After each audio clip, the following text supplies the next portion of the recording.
आतंकवादी हैं या उनके आका हैं वो हमारे लिए समान मान है। हम उसको जवाब देंगे। शुरू भी नहीं हुई थी, सिर्फ एक ट्रेलर दिखाया गया था और ट्रेलर के बाद 88 घंटे में वो ट्रेलर खत्म हो गया। क्या सरकार आरएसएस का भी जांच करेगी, ये हमारा सवाल है। पढ़ा लिखा डॉक्टर अपने ऊपर आरडीएक्स बांध के अपनी जान उड़ाएगा, उसके साथ कई लोगों को उड़ाएगा, तो मुल्क में तो कोई सेफ्टी नहीं है। इन डॉक्टरों को ऐसा क्या हुआ कि लोगों को यह रास्ता इख्तियार करना पड़ा? जांच एजेंसियां पाताल से भी ढूंढकर साजिश करने वालों को दबोच रही हैं। खुद को धमाके से उड़ाने वाले डॉक्टर उमर के करीबियों को चुन चुन कर पकड़ा जा रहा है। इससे पहले एनआईए ने आतंकी उमर नबी के सहयोगी आमिर राशिद अली को पकड़ा है। एनआईए ने उसे 10 दिन की रिमांड पर लिया है। आमिर राशिद वही आरोपी है जिसके नाम पर धमाके में जो I-20 कार इस्तेमाल हुई थी वो इसी के नाम पर खरीदी गई। आमिर राशिद जम्मू कश्मीर के पंपोर के संबूरा का रहने वाला है। एनआईए का आरोप है कि आतंकी धमाके की साजिश में आमिर राशिद ने ही उमर का साथ दिया था। उमर तो धमाके के साथ उड़ गया, लेकिन आमिर अब उमर के राज खोल सकता है।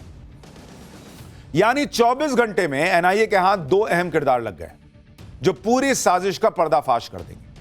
और ये 2 अहम किरदार जिन्हें यह पता है कि दिल्ली ब्लास्ट में खुद को उड़ाने वाले उमर का असली प्लान क्या था।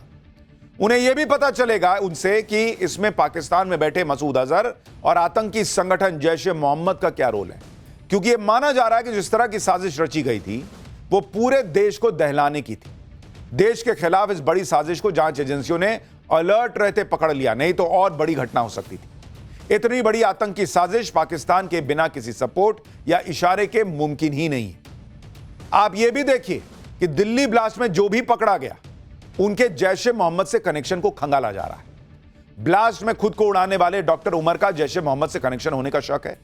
कश्मीर से जो संदिग्ध पकड़े गए जो उमर के सहयोगी वगैरह थे उनके भी जैश से संबंध होने का शक है।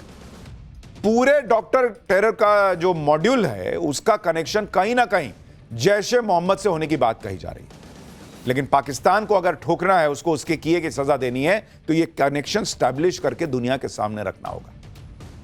आगे और भी खुलासे अभी आपके सामने करेंगे। ये भी बताएंगे कि madam x, madam Z, madam surgeon, ये लोग कौन है भाई जिनका नाम आ रहा है।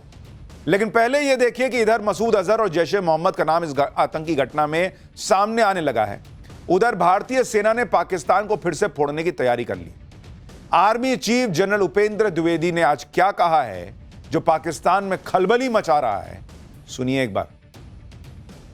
मैं तो ये कहना चाहूंगा कि मूवी शुरू भी नहीं हुई थी, सिर्फ एक ट्रेलर दिखाया गया था और ट्रेलर के बाद 88 घंटे में वो ट्रेलर खत्म हो गया था। तो आगे आने वाले हालात कैसे होंगे ये इसके बारे में हम पूरी तैयारी करके बैठे हुए हैं। और अगर कोई ऐसा हमें मौका देता है पाकिस्तान, तो हम उसको भरपूर एक शिक्षा प्रदान करना चाहेंगे उसको कि कैसे एक जिम्मेवार नेशन को अपने पड़ोसियों से बिहेव करना चाहिए। लड़ाई कितने दिन चलेगी ये आज हम नहीं बता सकते हैं। हमने तो लड़ाई तकरीबन मान लीजिए 88 घंटे में की, कल कोई 4 महीने भी चल सकती, 4 साल चल सकती है। अब सेना प्रमुख जो कह रहे हैं वो इशारों में बहुत साफ मैसेज दे रहे हैं कि भाई ऑपरेशन सिंदूर तो सिर्फ ट्रेलर था, यानी अगली बार पाकिस्तान पर और ज्यादा कहर बरपेगा। सेना प्रमुख ने साफ कह दिया कि पाकिस्तान से कुछ दिन या घंटों की नहीं, अब लंबी जंग हो सकती है। और लंबी जंग का मतलब यह है कि पीएम मोदी पाकिस्तान का फुल एंड फाइनल इलाज करेंगे। भाई वो कह तो रहे हैं कि 4 महीने भी हो सकता है, 4 साल भी हो सकता है। सेना प्रमुख ने साफ कह दिया कि हमारी तैयारी पूरी है, यानी सिर्फ पीएम मोदी के एक इशारे का इंतजार है। दिल्ली ब्लास्ट के बाद से कांग्रेस यह माहौल बना रही थी कि मोदी सरकार इसमें पाकिस्तान का नाम क्यों ले रही, लेकिन आज सेना प्रमुख के बयान से साफ है कि ऐसा एक्शन होगा कि पाकिस्तान का नाम लेने वाला कोई नहीं बचेगा। सेना प्रमुख उपेंद्र द्विवेदी ने कैसे पाकिस्तान को एक और वार्निंग दी, क्या दी, एक बार वो भी सुनिए, फिर आपको बताता हूं कि वो उधर मुनीर इतना पैनिक में है कि अब धमकी देने पर आ गया। क्या धमकी दिया वो भी बताऊंगा। जो भी हमारे काम में रोड़ा अटकाएगा उसके लिए हमें कुछ ना कुछ कार्रवाई करनी पड़ेगी। जो आतंकवादी हैं या उनके आका हैं वो हमारे लिए समान मान है। दूसरी चीज ये है, जो भी आतंकवादी को बढ़ावा देगा हम उसको जवाब देंगे। और हमारे पास अगर बैरंग चिट्ठी भी आई तो भी हमें पता है कि जवाब किसको देना है, हमें उसकी चिंता नहीं है। और जहां तीसरी बात है कि जहां तक आप ब्लैकमेल करना चाहते हैं हमें किसी चीज के लिए, मेरे ख्याल से भारत अभी इतना संपन्न है कि हम किसी ब्लैकमेल से डरने वाले नहीं हैं। ब्लैकमेल से उनका मतलब न्यूक्लियर पावर वाली बात थी, जो पाकिस्तान बीच बीच में शिगुफा छोड़ता रहता कि अरे हम न्यूक्लियर पावर हैं, न्यूक्लियर पावर हैं। उन्होंने कहा ये सब नौटंकी हमारे सामने ना करना। तो भारत की सेना की दहाड़ सुनकर पाकिस्तान का फील्ड मार्शल असीम मुनीर तनाव में। मुनीर ने धर्म का नाम लेना फिर शुरू कर दिया है। मुनीर ने इस बार कहा है कि पाकिस्तान शांति चाहता है। अच्छा, ये शांति चाहते हैं, कह रहा है कि लेकिन किसी भी तरह की आक्रमणकारी हरकत का जवाब दृढ़ता से दिया जाएगा। पाकिस्तान की सेना अल्लाह की सेना है और उसके सैनिक अल्लाह के नाम पर लड़ते हैं। मुनीर ने कहा कि भारत के साथ जंग में उसने जीत नहीं दिलाई, बल्कि ये जीत तो अल्लाह ने दिलाई। ये अल्लाह की दुआएं हैं कि मई में पाकिस्तान ने दुश्मनों को धूल चटा दी थी। जब मुसलमान अपने अल्लाह पर भरोसा करता है तो दुश्मन पर फेंकी गई मिट्टी मिसाइल में बदल जाती है। यह आदमी अल्लाह की बातें इसलिए कर रहा है, अल्लाह की फौज पाकिस्तान की फौज को इसलिए बता रहा है ताकि इसे मुसलमानों का साथ मिले। मुसलमान ये ना सोचे कि अरे ये तो पाकिस्तान की लड़ाई, वो ये सोचे कि अरे ये तो इस्लाम की लड़ाई है, इसलिए ये एंगल लेकर आ रहा है। और कह रहा है कि अल्लाह ने हमारा मई में साथ दिया था। अल्लाह ने साथ दिया होता तो तुम्हारे 11 एयरबेस फोड़ते। अरे अल्लाह ने तुमको मैसेज दिया था कि सुधर जाओ, अल्लाह ने तुम्हें मौका दिया कि सुधर जाओ, लेकिन लक्षण सुधरने वाले हों तब तो। मई को अगर ये जीत मान रहे हैं तो अभी नरेंद्र मोदी तुम्हारा फाइनल पैकअप करने की तैयारी कर रहे हैं, वो सोचो कितनी बड़ी जीत होगी। मुनीर ये बातें इसलिए कह रहा है क्योंकि उसको लग रहा है कि भारत छोड़ने वाला नहीं। इस बार भारत की मिसाइल सिर्फ आतंकी ठिकानों पर नहीं बल्कि सेना के हेडक्वार्टर पर भी गिरेगी। कई मीडिया रिपोर्ट्स का दावा है कि भारत के हमले से बचने के लिए ही पाकिस्तान ने ऐसा प्लान बनाया जिसमें आतंकी साजिश अफगानिस्तान और तुर्की में बैठकर रची गई। ऐसा भी दावा है कि यह पूरी आतंकी साजिश को अंजाम देने में पाकिस्तान की इंटेलिजेंस एजेंसी ISI का दिमाग काम कर रहा था। पाकिस्तान को यह भी पता है कि अगर उसके खिलाफ आतंकी हमले के सबूत मिले तो फाइनेंशियल एक्शन टास्क फोर्स यानी FATF का शिकंजा कस जाएगा। इसलिए यह दावा किया जा रहा है कि ISI ने ऐसा प्लान बनाया जानबूझकर जिसमें आतंकी हमले में उसका कोई डायरेक्ट कनेक्शन या लिंक मिल न सके। इसी वजह से जम्मू कश्मीर का मौलवी इरफान अहमद है, उसका इस्तेमाल किया गया डॉक्टरों का ब्रेन वॉश करने के लिए, और जो भारत में रहने वाले लोग हैं उनका इस्तेमाल किया गया ब्लास्ट करने के लिए। पहलगाम में इन्होंने खुद भेज दिया था पाकिस्तानियों को अटैक करने।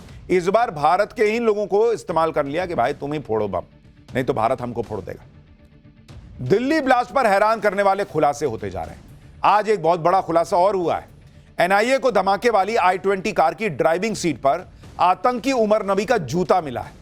ड्राइविंग सीट के नीचे के राइट फ्रंट टायर से एक जूता बरामद हुआ जिसमें मेटल नुमा सब्सटेंस पाया गया। शक है कि यही विस्फोट का मेन ट्रिगर था जिससे ब्लास्ट को अंजाम दिया गया। यह थ्योरी इसलिए भी और पुख्ता हो जाती है क्योंकि जूते में अमोनियम नाइट्रेट और TATP विस्फोटक के ट्रेस मिले। इससे उमर के शू बॉम्बर होने का शक बढ़ गया है।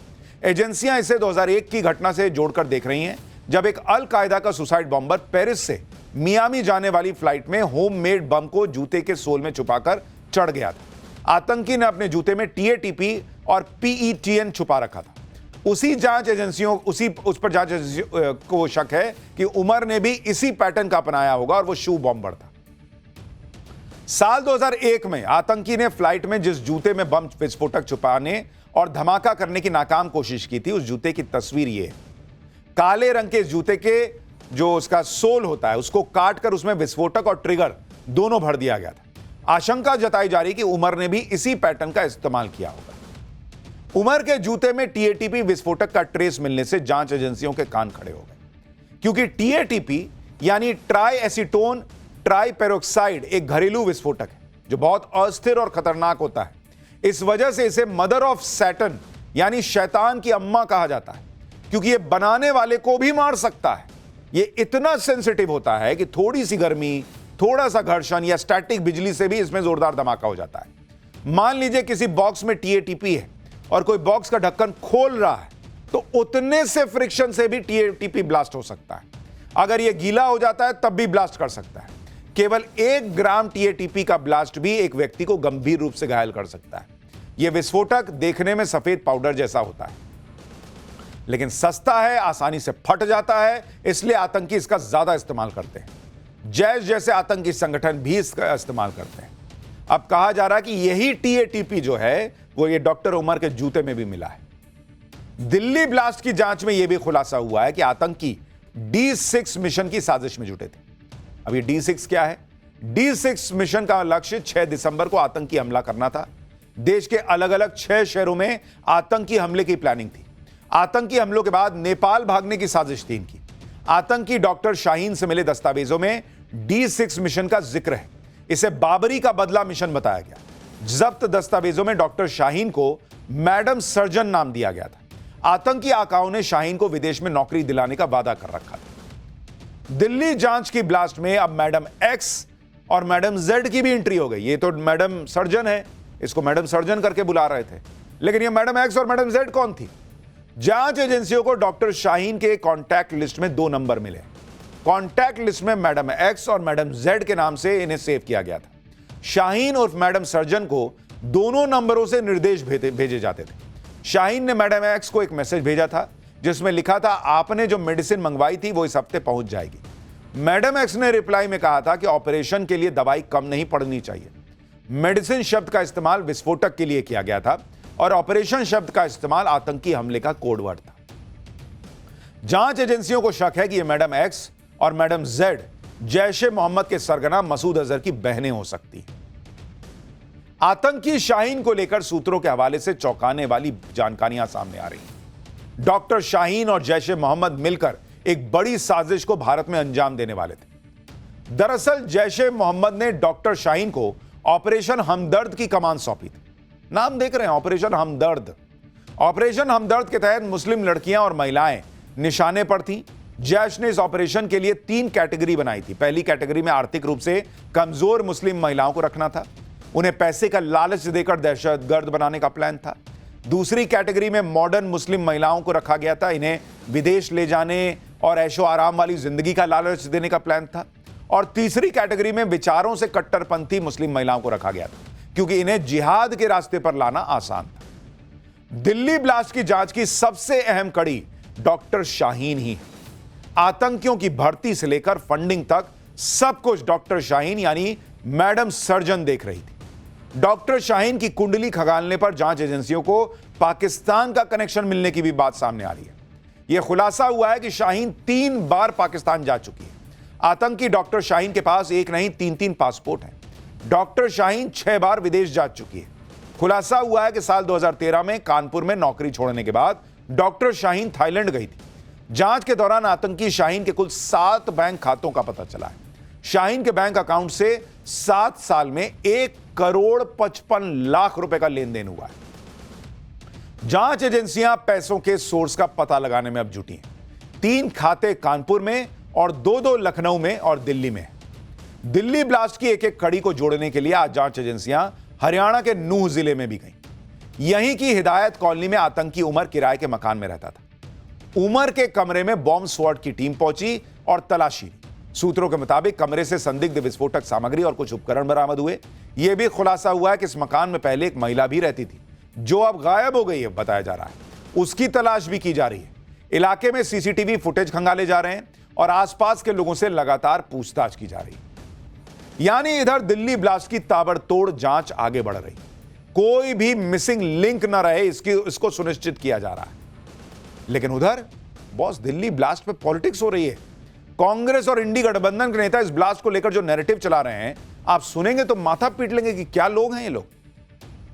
ब्लास्ट को इलेक्शन से जोड़ा जा रहा है। ब्लास्ट के पीछे आरएसएस का हाथ होने का झूठ फैलाया जा रहा है। ब्लास्ट को कश्मीरियों पर जुल्म और 370 हटाने की साइड इफेक्ट की तरह पेश किया जा रहा है। इन आतंकियों को कठपुतली और भटके हुए नौजवानों की तरह दिखाने की कोशिश हो रही है। टेरर मॉड्यूल में डॉक्टरों के पकड़े जाने पर उसका ठीकरा भी मोदी सरकार और हिंदू मुस्लिम पॉलिटिक्स पर फोड़ा जा रहा है। आप सुनिए कांग्रेस के नेता हुसैन दलवाई कैसे इस ब्लास्ट में आरएसएस यानी संघ की जांच करने की बात कर रहे हैं और इसे इलेक्शन से जोड़ रहे हैं। दिल्ली में आरएसएस का हाथ है कि नहीं मैं बोलूंगा नहीं, लेकिन जो हिंसावादी हैं उनकी सबकी जांच होनी चाहिए और उनके खिलाफ कार्रवाई होना चाहिए। इलेक्शन आने के बाद बराबर बमकांड क्यों होता है, ये इसका भी जांच होनी चाहिए। दूसरा ऐसा है कि जिस ढंग से कश्मीर में अन्याय हो रहा है उसका भी परिणाम कुछ होगा। वो कुछ माने जाने वकील हैं, तो वो जो बोलते हैं कि अंदरूनी मामला भी इसमें होगा, अंदरूनी आतंकवाद होगा, तो तो इसकी जांच होना चाहिए। इसका मतलब ऐसा है कि आरएसएस जिस ढंग से प्रचार वगैरह करती है, ऋतुम्बरा का ये आया था, उनको वो छोड़े, तो क्या सरकार आरएसएस का भी जांच करेगी? ये हमारा सवाल है। नहीं, आपका सवाल क्यों है? किसने आपसे बोला कि सवाल पूछो? घर में खाली बैठे बैठे कोई काम नहीं है, यहां देश पर अटैक हो रहा है और कई हमले रोके जा रहे हैं, और उसके बाद ये लोग बैठ के क्या आरएसएस का हाथ है? टाइम पास अंताक्षरी चल रही है कि तुमने जो है वो डॉक्टर्स, आतंकी डॉक्टर्स की टीम पकड़ ली तो आरएसएस को भी कर लो, उनकी भी जांच कर लो। मुंबई में अटैक हो जाए तो भगवा आतंकवाद की बात कर दो। ये क्या तराजू लेके घूम रहे हैं? जबरदस्ती तराजू बराबर करना है। ये क्या कांग्रेस के नेता है, मुझे समझ में नहीं आता है बॉस। कह रहे कश्मीर में जो होगा उसका रिएक्शन तो होगा। हर चीज का एक बहाना निकाल लेते कि कश्मीर में कुछ हो रहा है, उसके लिए आतंकी हमला हो रहा है। कश्मीर में रिकॉर्ड टूरिज्म हो रहा है, लोग नोट छाप रहे हैं, तब उसका क्या? हुसैन दलवाई ठीक वैसा ही नैरेटिव चलाने की कोशिश कर रहे हैं जैसा 26/11 मुंबई हमले के बाद कांग्रेस के नेताओं ने हिंदू आतंकवाद की थ्योरी फैलाने की कोशिश में की थी। कांग्रेस के नेता इस तरह की बातें करते हैं, फिर जब चुनाव में जनता मुंह फिर लेती है तो कहते हैं वोट चोरी हो गया। अरे बॉस, पब्लिक का सेंटीमेंट समझते नहीं है। ब्लास्ट पर इसी तरह की पॉलिटिक्स जम्मू कश्मीर की पूर्व सीएम महबूबा मुफ्ती कर रही हैं। महबूबा मुफ्ती दिल्ली ब्लास्ट को 370 हटाने का साइड इफेक्ट बताकर जस्टिफाई करने की कोशिश कर रही हैं। सुनिए जरा मैडम को। मैं सिर्फ यही कहना चाहती हूँ मरकजी सरकार से, आपने बहुत तबाही मचाई 2019 के बाद, आपने बहुत पकड़ दकड़ का माहौल यहाँ शुरू किया, बहुत ज्यादती कर रहे हैं आप। हर चीज के लिए पीएसए, हर चीज के लिए यूएपीए, ये जो दहशत का माहौल आपने बनाया। आपने दुनिया को बोला कश्मीर में सब ठीक हो गया, मगर अब देखिए कश्मीर का मुसीबत जो हमारी थी वो परसों रेड फोर्ट, लाल किले के सामने बोल पड़ी। आपने वादा किया था कि आप जम्मू कश्मीर को सेफ बनाओगे, मगर आपने यहाँ की सेफ्टी तो दूर की बात है, आपने तो दिल्ली को भी अनसेफ कर दिया। जब जम्मू कश्मीर में नौजवान पढ़ा लिखा डॉक्टर अपने ऊपर आरडीएक्स बांध के अपनी जान उड़ाएगा, उसके साथ कई लोगों को उड़ाएगा, तो मुल्क में तो कोई सेफ्टी नहीं है। आप तो सिर्फ हिंदू मुस्लिम करते रहोगे, आपको बेशक वोट मिलेगा, मगर मुल्क कहां जाएगा? इनको मुल्क की चिंता हो रही है। कह रहे हैं हिंदू मुस्लिम करते रहोगे आप खाली मुस्लिम कर रही हैं, वो नहीं दिख रहा है आपको? आतंकी को भी आप जो है वो जस्टिफाई कर रही हैं कि कश्मीर में ये हो रहा है तो डॉक्टर जो है वो आरडीएक्स लेके उड़ गया, कहां सेफ है? कोई भी आतंकी हमले के पीछे आप उसकी वजह कैसे तलाश सकती हैं बॉस? सारी तकलीफ जो है वो कश्मीर में ही हो रही है, दुनिया में, देश में और कहीं कोई तकलीफ नहीं है। कोई फट रहा है क्या? डॉक्टर बने बैठे हैं लोग, आके फीस दे रहे हैं कि मेरा इलाज करो। कौन सी इनको तकलीफ हो रही है, मुझे समझ में नहीं आ रहा है। जिस ब्लास्ट ने पूरे देश को दर्द दिया, उस ब्लास्ट को कश्मीर की मुसीबत बताकर महबूबा मुफ्ती एक तरह से पाकिस्तान को ही तो क्लीन चिट दे रही हैं। महबूबा मुफ्ती का आरोप है कि मोदी सरकार ने कश्मीर को अलग थलग कर दिया। आप सेना प्रमुख को सुन लीजिए, उन्होंने बताया कि कैसे कश्मीर में आतंक पर नकेल कसी गई, कैसे कश्मीर में बदलाव आया जिससे पाकिस्तान से सप्लाई होने वाले आतंक पर बहुत हद तक रोक लगी। 5 दिसंबर 2019 से आज जो है बहुत ज्यादा बदलाव आया। सबसे बड़ा बदलाव ये आया कि एक मोहतरमा थी, मुझे याद है उस वक्त मेरे पास आई थी जब मैं नदन आर्मी कमांडर था, तो उन्होंने बताया था कि उसके पहले क्या होता था, जब स्कूल के प्रिंसिपल बोलते थे कि बच्चे कल स्वतंत्रता दिवस है तो देश के झंडे का चित्र बना के लेके आना, तो वो घर जाके पूछते थे मम्मी कौन से देश का चित्र बनाना है झंडे का। लेकिन 5 अगस्त 2019 से सबसे बड़ी बात यह हो गई कि हमें पता है कि भारत के झंडे का ही चित्र बना के लाना है। तो जो पॉलिटिकल क्लैरिटी हमको बोलते हैं वो एक बहुत बड़ी आ गई। जहां तक आप जायजा लें कि आतंकवाद का क्या है, आतंकवाद भी बहुत ज्यादा गिरावट आई है। यहां तक कि अभी इस बार तकरीबन में 31 मिलिटेंट मारे हैं, टेररिस्ट मारे हैं, जिसमें कि महबूबा मुफ्ती कोई अकेली नहीं है। फारूक अब्दुल्ला भी ब्लास्ट पर पॉलिटिक्स कर रहा है। फारूक अब्दुल्ला तो जम्मू कश्मीर में स्टेटहुड की बात करते करते उसमें पाकिस्तानी मुनीर की भी बात करने लग गए। जिम्मेदार नहीं है इस चीज के। जो जिम्मेवार है उनसे पूछिए क्यों इन डॉक्टरों को ऐसा क्या हुआ कि इन लोगों को यह रास्ता इख्तियार करना पड़ा, क्या वजह थी? इट नीड्स अ थारो स्टडी एंड इन्वेस्टिगेशन। मुझे ये हिंदुस्तान की हुकूमत से एक पूछना पड़ेगा, क्या हमारा फैसला फील्ड मार्शल आसिफ मुनीर साहब को करना है? क्या वो फैसला करेंगे कि हमारा स्टेटहुड कब आएगा? इसका जवाब देना मुल्क को। ये तो उनके इशारों पे चल रहे हैं, मुझे दिखता है। इन सब को किसी तरीके से यह दिमाग में भर देना है कि बेचारा आतंकी, उस पर क्या बीती होगी कि बेचारा आतंकी बन गया।